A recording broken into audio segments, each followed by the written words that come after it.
You ask Tiger to calculate. This deals with linear inequalities with one unknown.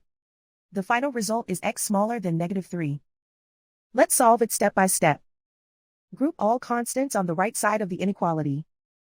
Subtract 20 from both sides.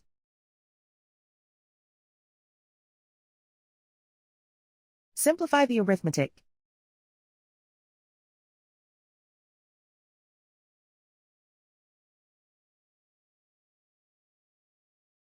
Isolate the x. Divide both sides by 2.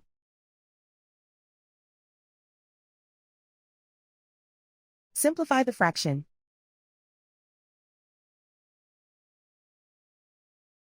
Find the greatest common factor of the numerator and denominator.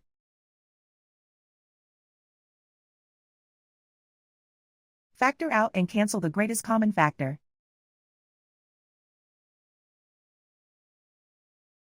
Plot the solution on a coordinate grid.